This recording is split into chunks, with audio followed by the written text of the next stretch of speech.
Assalamu alaikum. Welcome to Health Affairs with your host Aruj Beg, where we talk about your health, we talk about prevention, we talk about your lifestyle. आज का हमारा topic है cholesterol. आज के episode में हम जानेंगे cholesterol से लोग इतने फियरफुल क्यों हैं, ये हमारा दोस्त है या दुश्मन। तफसील से जानने के लिए हमने डॉक्टर सईद अहमद को मदऊ किया है, जो कि डायबिटीज़ एक्सपर्ट हैं, सीनियर कंसल्टेंट हैं। He has more than 40 years of experience and also vice president of Pakistan academy of family physician. अस्सलाम वालेकुम सर। वालेकुम सर, कैसे हैं? मैं ठीक। Thank you so much for joining us sir.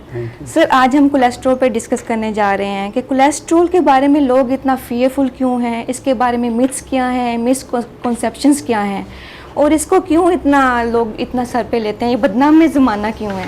बिस्मिल्लाहिर्रहमानिर्रहीम। बेसिकली जो कोलेस्ट्रॉल है इसको बदनाम ज़्यादा किया है, लेकिन इसके बगैर ज़िंदगी मुमकिन ही नहीं है। तो ऐसा देखें कि जब कोई बच्चा पैदा होता है, कोई भी, मैं भी या जो मेरे बच्चे हैं वो भी, तो उसके अंदर दो ही चीज़ें होती हैं, एक कोलेस्ट्रॉल है और दूसरा प्रोटीन है।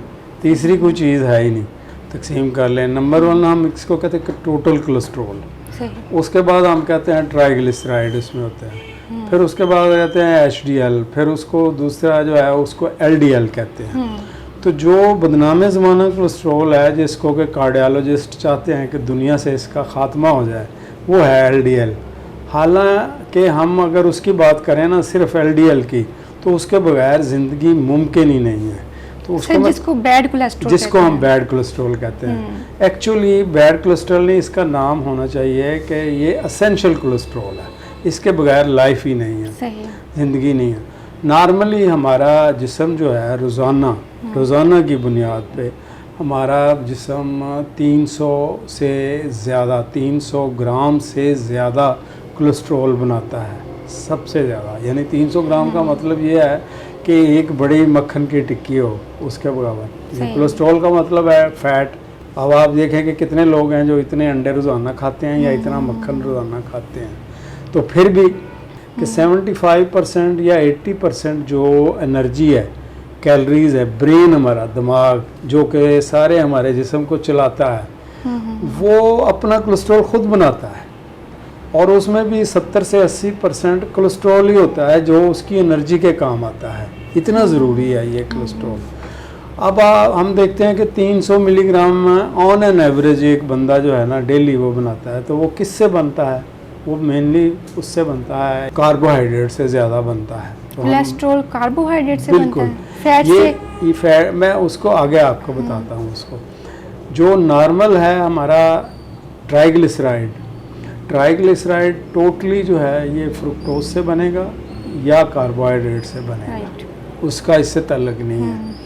जो LDL है ये ज़्यादातर कार्बोहाइड्रेट से बनता है। अगर आप कार्बोहाइड्रेट नहीं भी खा रहे फिर भी ये बनेगा, क्योंकि अल्लाह पाक ने एक अंदर हमारे कैपेसिटी रखी हुई है कि वो प्रोटीन को, फैट को कार्बोहाइड्रेट में चेंज कर सकती है, कार्बोहाइड्रेट फैट को उसमें चेंज कर देती है ज़रूरत के मुताबिक, जितनी हमें ज़रूरत है। ये हमारा, अगर कोई मेडिकल स्टूडेंट भी है तो वो जानता है कि बायोकेमिस्ट्री इस तरह की है। अब होता क्या है कि जो नॉर्मल वैल्यूज़ रखी हुई हैं ये लोगों ने या साइंसदानों ने लेबॉर्ट्रीज ओवर द ईयर्स कई सालों से, वो ये कहते हैं कि नॉर्मल एक बंदे का खाली पेट ट्राइग्लिसराइड 150 से ज़्यादा नहीं होना चाहिए नॉर्मल। जो इसको भी एक तरह से बैड कोलेस्ट्रॉल ही समझते हैं। दूसरा जो है HDL, जिसको हम हेल्दी कोलेस्ट्रॉल कहते हैं, वो कहते हैं कि 50 तक होना चाहिए। इससे ज़्यादा भी हो जाता है लोगों का, या होना चाहिए, लेकिन 50 तक तो कम से कम होना चाहिए इसको। उसके बाद तीसरा कोलेस्ट्रॉल होता है, वही जो आपको कहते हैं, जो हमारी हेल्थ कम्युनिटी का विलन है, वो है LDL। अब LDL सबसे ज़्यादा होता है। अब LDL क्यों इतना ज़्यादा होता है, अल्लाह पाक ने क्यों इतना बनाया हुआ है LDL? तो LDL से एक 14 ऐसे क्रूशल फंक्शन है बॉडी के जिसके बगैर हो ही नहीं सकते, मुमकिन ही नहीं है, जिसको हम बैड कोलेस्ट्रॉल कहते हैं। अब LDL में सबसे ज़्यादा अहम चीज़ क्या है हमारी बॉडी में? ये हमारे खुलिये जो है ना, ये 100 ट्रिलियन। अब ये 100 ट्रिलियन सेल जो हैं डेली इनकी वियर एंड टियर होती है, यानी पुराने डैमेज हो जाते हैं, नए बनते हैं। तो जो ये हमारे सेल है ना, इसकी जो सेल वाल है, यानी एक इर्द गिर्द हमारे सेल के अंदर वाल होती है, वो बनती है LDL से है। अब आप अंदाज़ा लगाएं किसी का एलडीएल कम हो तो वो सेल बाल कहाँ से बनेंगे, वो क्या होगी, वो डैमेज होगा। दूसरे बात जो सबसे ज़्यादा अहम है, हमारे अंदर एक हार्मोन होते हैं जो कि सबसे ज़्यादा हमारे ज़रूरी हार्मोन हैं, जिसमें टेस्टोस्टेरोन है, ईस्ट्रोजन है, प्रोजेस्टेरोन है। ये तीनों हमको रिप्रोडक्टिव हार्मोन कहते हैं या सेक्स हार्मोन कहते हैं हम। ये टोटली सारे के सारे एलडीएल बनाता है। अब एलडीएल को हम कम कर देते हैं तो ये तीनों चीज़ें हमारी कम हो जाती हैं। यानी अगर कोई खातून खूबसूरत हमें नज़र आती है तो वो ईस्ट्रोजन से है। फिर उसके बाद हमारे इसकी कैपेसिटी होती है एंटी इन्फ्लामेटरी, यानी हमारे बॉडी के अंदर नॉर्मली सोजश रहती है। वो सोजश क्यों रहती है, वो होती है बेसिकली हाइपर इंसुलिनीमिया से। बिल्कुल ठीक। अब इंसुलिन कहाँ से आती है या एपिथेलियल वॉल कहाँ से आती है, नाइट्रिक ऑक्साइड जिसकी कमी से हमारा ब्लड प्रेशर बढ़ जाता है, ये कहाँ से आता है। हुआ यह है कि इसके 14 से 20 ऐसे फंक्शंस हैं जो कि क्रूशल है। क्रूशल का मतलब ये होता है कि जिसके बगैर लाइफ मुमकिन नहीं है या है नहीं है। बैड कोलेस्ट्रॉल इसका नाम कैसे पड़ा, उन्होंने देखा कि जब किसी को कोई हार्ट अटैक आता है ना तो उसमें एक प्लेक बनता है, यानी एक लोथड़ा सा आ गया, उसने खून की नाड़ बंद कर दी दिल की, तो हार्ट वो बेसिकली वो हमारे फ़ायदे का है। वो फ़ायदा कैसे देता है हमें, वो फ़ायदा देता है कि अगर कभी भी हमारी एपिथेलियम में कोई इंजरी हो जाती है, कोई चीज़ हो जाती है, तो वो उसकी रिपेयर के लिए फ़ौरन आ जाता है। सही। फ़ौरन वहाँ मौजूद हो जाता है और उसकी रिपेयर कर देता है। आर्टरी हो, कोई ज़ख़म लग जाए, कोई ऐसी चीज़ हो, क्योंकि उसमें ये खासियत अल्लाह मियां ने बनाई हुई है। जो स्मॉल डेंस पार्टिकल है वो क्या करता है, वो ये हमारी एपिथेलियम में या खून के अंदर नहीं जाता। अगर बाहर आ जाए ना तो जो लार्ज डेंस पार्टिकल है वो वहाँ जाके एक जगह बनाएगा और इसकी लाइफ सिर्फ 2 दिन होती है।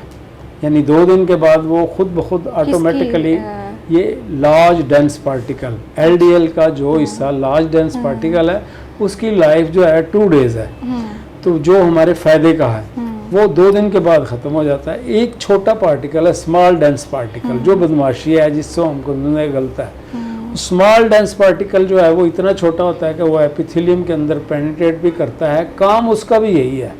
वो क्या करता है कि जितने भी हमारे खून के अंदर स्ट्रीम के अंदर कोई बैड चीज़ें आती हैं, कोई फंगस है, कोई कैल्शियम है, बाकी चीज़ें उसको इंगल्फ करके ऑक्सीडाइज करने की कोशिश करता है। तो अगर ब्रीच हो गया है हमारी खून की नाली में तो वो वहाँ रुक जाता है। इसकी लाइफ होती है 5 दिन।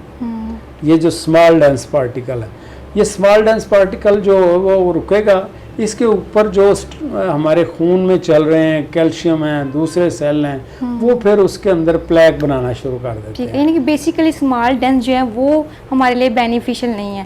ठीक है सर। सर कोलेस्ट्रॉल तो हो गया, बदनामे ज़माना, लोग इसको अंडरस्टैंड नहीं करते।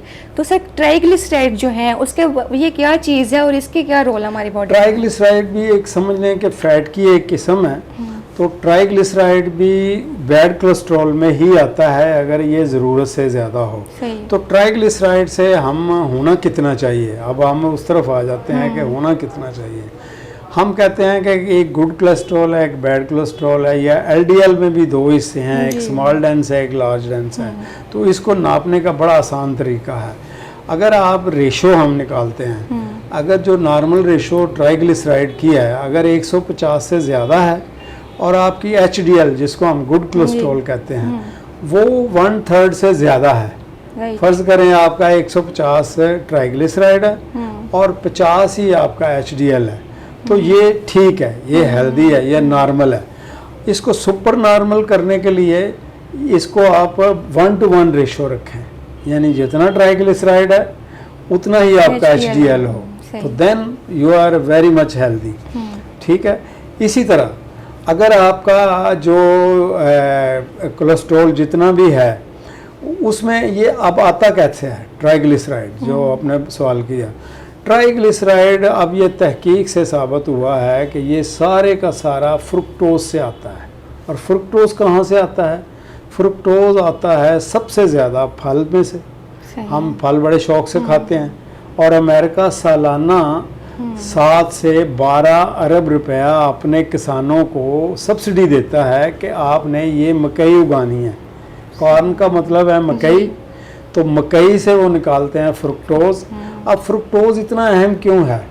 फ्रुक्टोज अहम इसलिए है कि ये 7 से 11 गुना ज़्यादा आम चीनी गुड़ शक्कर से मीठा है। अब हमारी जितनी बेकरी है, जितने होटल हैं, जितनी आइसक्रीम है, जितनी बोतल हैं, जितनी कोल्ड ड्रिंक हैं, जितनी जूसेस हैं, वो उसमें हाई फ्रुक्टोज कॉर्न सिरप इस्तेमाल करते हैं। फ्रुक्टोज वो इस्तेमाल एज ए स्वीटनर। तो उसको वो क्या कहते हैं जी, इसमें जो है नेचुरल स्वीटनर है, इसमें कुदरती है। या मकई तो कुदरती पैदा हुई। अब कहते हैं वेजिटेबल इसमें है, ये कुदरती है। अब ये नुकसान क्या हमें दे रही है? वो डायरेक्ट हमारा ट्राइग्लिसराइड बढ़ा रही है। अब ट्राइग्लिसराइड बढ़ेगा तो आपको हार्ट अटैक भी होगा, उससे एलडीएल जो बैड एलडीएल है वो भी बनेगा और वो आपको नुकसान भी देगा। और ट्राइग्लिसराइड जो है वो आपकी शुगर की भी निशानी है। अब ट्राइग्लिसराइड जो है आपको फैटी लिवर भी करता है।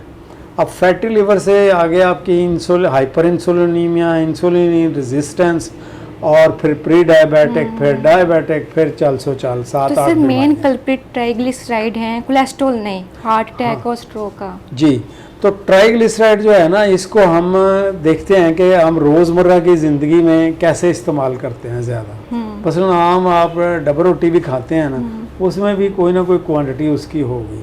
अल्ट्रा रिफाइंड जितनी भी चीज़ें हैं ना, ये सारी की सारी इसी में आती हैं। ये सारी की सारी जब हम खाते हैं तो ये ट्राइग्लिसराइड ही हमारा बनता है। अब आप फल खा लेंगे ना, तो फल खाने के बाद अगर आपकी शुगर जो है ना वो नहीं बढ़ेगी, क्योंकि उसको हजम करने के लिए इंसुलिन की ज़रूरत नहीं है। इंसुलिन की ज़रूरत पड़ेगी तो फिर आपका शुगर बढ़ेगी या कम होगी, ऐसा ही है ना। आप फल खा लेंगे तो शुगर भी नहीं बढ़ेगी, क्योंकि वो सीधा डायरेक्ट लिवर में जाएगा और लिवर उसको फ़ौरन कन्वर्ट कर देगा उसमें ट्राइग्लिसराइड में। बल्कि एक साइंसदान हैं, डॉक्टर साहब हैं, वो बहुत अच्छे इसमें रिसर्च है उनकी। वो कहते हैं हमारे लिवर में इतनी कैपेसिटी, इस तरह की कैपेसिटी है कि बजाय इसके कि आप अगर फ्रुक्टोज खाएं या जूस एक पिएं, आप अंगूर का जूस पी लें, आप उसका ये आम का जूस पी लें, केले का जूस पी लें, तो हमारे लिवर को उतनी ही तगो-दो जस्तजू मेहनत करनी पड़ती है उसको हज़म करने के लिए, मेटाबॉलाइज करने के लिए, जितना कि आप एक गिलास उसका बियर का पी लें। कोलेस्ट्रॉल का और इम्यूनिटी का कोई आपस में ताल्लुक है? ज़बरदस्त। ये जितने भी, बल्कि अब तो साइंसदान ये कहना शुरू हो गए हैं कि ये एलडीएल जो है ना, ये हमारी इम्यूनिटी का डॉन है। वाओ। डॉन क्या कहते हैं उसको, जो है आईजीएम रिएक्शन हम कहते हैं। उसका काम ये होता है कि जितनी गलत चीज़ें हमारे खून में आई हैं उनको फ़ौरन पकड़ ले। इसको आईजीएम हम रिएक्शन कहते हैं। उसको पकड़ के तो वो कोशिश करता है उसको मारने की, ठीक है। अब वो मरती नहीं है या ख़त्म नहीं होती तो फिर हमें ये वो बीमार कर देता है, चाहे वो छींकें आनी शुरू हो जाए, चाहे हमें बुखार हो जाए, चाहे हमें इस तरह हो जाए। तो अगर हमें एलडीएल को हमारा ज़्यादा है, क्योंकि कुछ स्टडीज़ ऐसी होती हैं जो फार्मा इंडस्ट्री हमारी और हमारी फूड इंडस्ट्री ये बाहर नहीं आने देती। ऑस्ट्रेलिया में स्टडी हुई है कि उन्होंने 1100 के करीब ख़वातीन की, मर्दों में स्टडी की कि जिनका एलडीएल हाई था, उन्होंने 10 साल 11 साल ज़िंदगी उनकी ज़्यादा अच्छी थी और ज़्यादा लंबी थी, बजाय इसके कि जिन्होंने स्टेटिन वगैरह खा के अपना एलडीएल नीचे किया हुआ था वो 10 साल पहले मर गए। तो हमने ये कोलेस्ट्रॉल की दवाई जो खाते हैं वो खाते तो इसलिए हैं कि कोविड में भी देखा गया कि जिनका कोलेस्ट्रॉल हाई था वो बच गए, बिल्कुल, जिनका डाउन था वो बिल्कुल आपने सही, क्योंकि उनमें इम्यूनिटी बहुत ज़्यादा थी और इम्यूनिटी अच्छी थी उनमें। यानी कि हम कह सकते हैं कि इम्यूनिटी जो है ना उसके पीछे मेन किरदार जो है वो कोलेस्ट्रॉल का है। बिल्कुल, कोलेस्ट्रॉल हमारी लाइफ के लिए, इम्यूनिटी के लिए, हमारी ज़िंदगी के लिए बहुत ज़रूरी है। ठीक है। और इसमें जो पार्टिकल है ना, उसमें हमारा लार्ज डेंस पार्टिकल उसको ज़्यादा होना चाहिए। अब वो कैसे कम कैसे होता है, पहले हम समझ लेते हैं इसको। कम इसलिए होता है जब हम शुगरी ड्रिंक्स पीते हैं। अच्छा, वो उससे ये कम हम होता है। नान, कुलचा, डबल रोटी, बेकरी की चीज़ें खाते हैं, जब हम जूस पीते हैं, बोतलें पीते हैं, तो उससे वो कम होगा। ट्राइग्लिसराइड उससे हाई होंगे, उससे एलडीएल कम होगा। एलडीएल वो जो अच्छा एलडीएल है ना वो कम होगा। कोलेस्ट्रॉल लोअरिंग जो ड्रग्स हैं इनका लेना सेफ है? अगर इनका लेना सेफ नहीं है तो हमें वो तरीकाकार बताएं जिनसे हम कोलेस्ट्रॉल को एक बैलेंस लेवल पे रख सकते हैं। बिल्कुल आपने सही पूछा। हम कोलेस्ट्रॉल को नंबर 1 तो हम कोशिश करें कि जो हमारा लार्ज डेंस पार्टिकल है ना वो बढ़े और स्मॉल डेंस पार्टिकल जो हैं वो कम हों। उसमें जो हमारी डाइट है ना उसमें ये चीज़ें आप छोड़ दें या कम कर दें अपनी लाइफ में से। अल्ट्रा रिफाइंड जिस तरह मैदा है, नान है, कुलचा है, डबल रोटी है, बोतल है, जूस है, चावल है, ये खाएं ज़रूर लेकिन उसका पोर्शन कम कर दें। इसको ना सिर्फ आपका एलडीएल और कोलेस्ट्रॉल से ही होगा बल्कि आपकी जो हाइपर इंसुलिनीमिया है जिससे आपको फैटी लिवर हो रहा है, जिसको शुगर होने का डर है, जिसको मोटापा होने का डर है, जिसको पीसीओएस बच्चियों की तकलीफ है, ये मेंसेस की तकलीफ होती है, वो होने का डर है, जिसको हाशिमोटो है, मुंह पे एक्नी हो जाती है, ये इसमें। तो हम इन चीज़ों से अवॉइड करें, पहला नंबर पे है। दूसरे नंबर पे है कि हम ज़हन में होना चाहिए कि हम खाएं कैसे या क्या खाएं। उसमें हमारे लिए वो चीज़ें खाएं जिनको हम 40 साल तक एज ए डॉक्टर हम भी मना करते रहे हैं, जो हमारी लाइफ के लिए बड़ी ज़रूरी हैं। जिस तरह अंडे की जर्दी है, जी बिल्कुल, आप रोज़ाना 4 से 6 अंडे की जर्दी खाएं और आपको अगर मिल जाए तो देसी घी खाएं, 2 से 4 चम्मच डेली खाएं। इसके वो नहीं मिलता तो एक्स्ट्रा वर्जिन ऑलिव ऑयल कच्चा खाएं। अब जितना भी ये डालडा है ये पहले 2000 डिग्री पे ये गर्म किया हुआ है। जब इसको हम बार बार गर्म करते हैं ना तो ये वो क्लेम करते हैं इसमें ओमेगा 6 है, वो फिर ओमेगा 7, 8, 9, 21 पे चला जाता है। तो वो जो होता है वो हमारे खून की नाड़ियों के अंदर जो बारीक हमारी झिल्ली है, एपिथेलियम जिसको कहते हैं, उसको डैमेज करता है। उसको डैमेज करता है तो फ़ौरन स्मॉल डेंस पार्टिकल जो है वो हमारा कोलेस्ट्रॉल जिसको हम बैड कोलेस्ट्रॉल कहते हैं, वो उसकी रिपेयर के लिए आ जाता है। अब आप अंदाज़ा लगाएं कि अगर कहीं फ़र्ज़ करें ये रोड साइड एक्सीडेंट हो गया, कोई बंदा मर गया, तो हम 1122 को कॉल करते हैं। वो 1122 को कॉल कर रहे हैं तो जो क्राइम सीन होगा या वहाँ जो बंदा फौत हुआ है वहाँ सबसे पहले तो वो पहुँचा। बिल्कुल सही। तो हम उसके ऊपर 302 तो नहीं लगा सकते, हम उसी को कल्प्रिट समझ के बैठ गए, उसको कल्प्रिट समझ के हम अंदर दे देते हैं। तो यही हाल जो है वो एलडीएल का हमने किया हुआ है। तो सर कोलेस्ट्रॉल लोअरिंग ड्रग्स के बारे में भी बता दें। कोलेस्ट्रॉल लोअरिंग ड्रग्स का सबसे बड़ा नुकसान जो होता है ना वो ये होता है कि जो कोलेस्ट्रॉल लोअरिंग ड्रग है ना वो सारे कोलेस्ट्रॉल को नीचा करती हैं। सही। जो हमारा अच्छा कोलेस्ट्रॉल है उसको भी और बुरे को भी। सही। सबसे पहला जो है। ठीक है। अब एचडीएल जिसको हम गुड कोलेस्ट्रॉल कहते हैं, वो गुड कोलेस्ट्रॉल क्यों कहते हैं उसको? उसका काम ये होता है कि हमारे खून के अंदर जो डैमेज एलडीएल है, जो बुरा एलडीएल है, उसको वो दोबारा लिवर में ले जाता है पकड़ के। उसका एक काम क्या है, कैरियर का है। कि जिस तरह हम एम्बुलेंस है वो एक हमारी बड़ी ज़रूरी है कि वो जितना बुरा कोलेस्ट्रॉल है उसको दोबारा लिवर में ले जाएगा। लिवर की ये खूबी है कि उसको फिर अच्छा बना के वापस भेज देगा। तो जो एलडीएल है वो भी एक कैरियर है। उसके ऊपर विटामिन डी भी है। जो विटामिन डी है हम आप देखें पूरी दुनिया में 80-90% लोगों का विटामिन डी कम है। अब वो विटामिन डी कम क्यों हुआ? हम कहते हैं जी धूप नहीं लेते, बाहर नहीं निकलते, ये नहीं करते।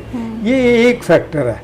सबसे बेहतरीन अगर प्रोटीन अगर आपने लेनी है और एलडीएल को आपने बढ़ाना है और सेहतमंद रहना है और आपने अपनी शुगर कम करनी है, ब्लड प्रेशर कम करना है, कोलेस्ट्रॉल कम करना है, तो आप रूटीन बना लें कि कम से कम हफ्ते में आधा पाव 3 छटांक जो है ना आप बड़ा गोश्त ज़रूर खाएं, कीमा खाएं उसका। ये तो उससे लोग इतना अवॉइड करते रहे हैं कि बिल्कुल। अब जो नई तहकीक आई है, मैं ऐसे ही जाते जाते बता दूं कि अगर किसी का ये वज़न फ़र्ज़ करें 70 kg है, जिस तरह मेरा 68-70 kg है, तो 10 ग्राम पर केजी बॉडी वेट मुझे वो बड़ा गोश्त खाना चाहिए। अच्छा। यानी 1.25 किलो। ये भी अपने वेट के मुताबिक खाना चाहिए? जी बिल्कुल। ये और जितनी प्रोटीन है वो भी हमें वेट के मुताबिक लेनी चाहिए, जो हम लेते नहीं हैं। जो वेट के लिए प्रोटीन हमारी डेली कंजम्पशन है ना वो है जो मोटे लोग हैं जिन्होंने अपना वेट कम करना है या उनको कोई मसला है, उनकी है 0.8 मिलीग्राम पर केजी बॉडी वेट। 70 किलोग्राम अगर वज़न है तो 50-60 प्रोटीन इतनी लेनी चाहिए। अब इतनी हम लेते ही नहीं हैं। अब अगर आप एक अंडे में 6 ग्राम प्रोटीन है पूरा अंडा अगर हम खाएं जी, 6 ग्राम प्रोटीन है। 4 अंडे खाएं तो 24 ग्राम। चीज़ के 2 या 4 स्लाइस खा लें, जिसको हम बड़ा ही बुरा समझते हैं, तो वो चीज़ खा लें तो उसमें 6 ग्राम पर स्लाइस मिलेगी आपको, वो ले लें। थोड़ी सी बाकी आप रेड मीट से ले लें, तो फिर आपकी 50-60 ग्राम आपकी डेली प्रोटीन जो कि हमारे मसल के लिए ज़रूरी है, मसल मास के लिए ज़रूरी है, हड्डियों के लिए ज़रूरी है, बाकी चीज़ों के लिए ज़रूरी है, वो पूरी होती है। इतनी हम लेते ही नहीं हैं। कुछ आप दालों से ले लें, कुछ सब्जियों में भी होती हैं लेकिन बड़ी नॉमिनल सी थोड़ी होती है। तो सर कोलेस्ट्रॉल की बात हो रही है तो फैट की बात होना ज़रूरी है यहाँ पे। कौन सी फैट्स, कितनी किस्म की फैट्स हैं और कौन सी जो है ना वो दिल को खुश करने वाली फैट है? दिल को खुश करने वाली सबसे अच्छी फैट जो है ना वो तो वही है जिसमें LDL हो। अच्छा, या सैचुरेटेड फैट कहते हैं हम सर, उसको। वो थोड़ा सा उनका सोर्स गिनवा दें। उसका सोर्स सबसे अच्छा सोर्स जो है ना उसका, जिस तरह मैंने आपको बताया, उसके अलावा बेहतरीन सोर्स है आपका नंबर 1 जो है, उसमें आता है हमारा extra virgin oil, olive oil जिसको हम कहते हैं, जैतून का तेल कहते हैं। वो आप कच्चा 3-4 चम्मच रोज़ ले लें आप किसी, या उसको सैलड पे डाल के ले लें, पकाएं ना उसको, वैसे ले लें। उसके अलावा आप मलाई है, दूध की है, क्रीम है, आप वो ले लें, चीज़ है ये ले लें आप। इसके अलावा नट्स हैं आपको, जिस तरह मैंने आपको बताया कि कैशू नट है, बादाम है, अखरोट है, इसमें बहुत अच्छा ओमेगा 3 है। जिस चीज़ में ओमेगा 3 है वो आपका LDL आपका जो है ना गुड वाला अच्छा, HDL भी बढ़ाएगी और LDL को जो है वो हार्ट अटैक के भी रिस्क, हार्ट अटैक्स के रिस्क बहुत कम हो जाएंगे आपके। आपकी फैट कम करेगी, आपका मोटापा कम करेगी, आपकी इंसुलिन रेजिस्टेंस को कम करेगी, ये सारी चीज़ें जो है। सर कुछ लोग मार्जरीन ले रहे होते हैं उसको मक्खन समझ के, उसके बारे में क्या कहते हैं? सबसे गलत चीज़ ये है कि मार्जरीन बनता है डालडा से। अच्छा, तो डालडा हम पहले ही कह रहे हैं कि गलत है, तो वो हम उसको एज अ मक्खन खा रहे होते हैं। वो सबसे बड़ी चीज़, बुरी चीज़ ये है। फिर हम आइसक्रीम खाते हैं, इसको कहते हैं ग्लाइकेशन। ग्लाइकेशन हम कहते हैं कि ग्लूकोज और फैट को हमने मिक्स कर दिया। जब ग्लूकोज और फैट को हमने मिक्स किया तो वो सबसे पहला सोर्स है आपको LDL, बैड LDL बढ़ाने का और हार्ट अटैक करने का, सबसे, जिसको हम बड़े मज़े से खाते हैं। ये है इसमें। दूसरी ग्लाइकेशन कहाँ होती है? दूसरी का फ्रुक्टोज और कार्बोहाइड्रेट मिल जाए या प्रोटीन और फैट मिल जाए, वो कहाँ मिलती है? या प्रोटीन और फैट मिक्स हो जाए वो उसमें। तो सर चर्बी के इस्तेमाल के बारे में आप क्या कहते हैं? चर्बी जो है ना ये नंबर 1 डाइट है, ये अच्छा, नंबर 1 फैट है ये, नंबर 1। इसको टैलो कहते हैं हम अपनी ज़बान में। तो अगर आपको चर्बी वाला गोश्त लें ना तो वो आपके लिए सबसे बेहतरीन है। सही है। तो जब आप बड़ा गोश्त लें या छोटा गोश्त लें तो वो ये ब्रायलर जो है ये क्यों बुरा गोश्त है, ये इसमें उसमें एक वजह ये भी होती है, इसके में फैट कंटेंट बहुत कम है। अब हमारे एक रेस चली हुई है कि हम लो फैट हम मिल्क लेंगे, तो सबसे बुरा है। लो फैट हम योगर्ट लेंगे, ये सबसे बुरा है। हमें हाई फैट लेनी चाहिए, फैट हमें खानी चाहिए। फैट है जो अच्छी फैट है ना, अच्छी फैट यही है, वेजिटेबल फैट, ये जो डेयरी फैट है इसको हम कहते हैं, ये हमें लेनी चाहिए और डेली खानी चाहिए इसकी ख़ास मिकदार। Thank you so much sir, बहुत शुक्रिया। नाजरीन, जैसा कि डॉक्टर साहब ने आगाह किया कि कोलेस्ट्रॉल से डरने की ज़रूरत नहीं है, ये कोई बगबीर नहीं है, इसको एक अच्छे लेवल पे रखना हमारे लिए ज़रूरी है। अच्छी डाइट लेके रिफाइंड हमने चीज़ें हमने अपनी लाइफ से माइनस करनी है। बेसिकली जो मेन कल्प्रिट हैं वो हमारे कार्बोहाइड्रेट्स हैं जो कि ट्राइग्लिसराइड को बढ़ाते हैं और वो हार्ट अटैक का सबब बनते हैं। Thank you so much. Stay motivated, stay healthy.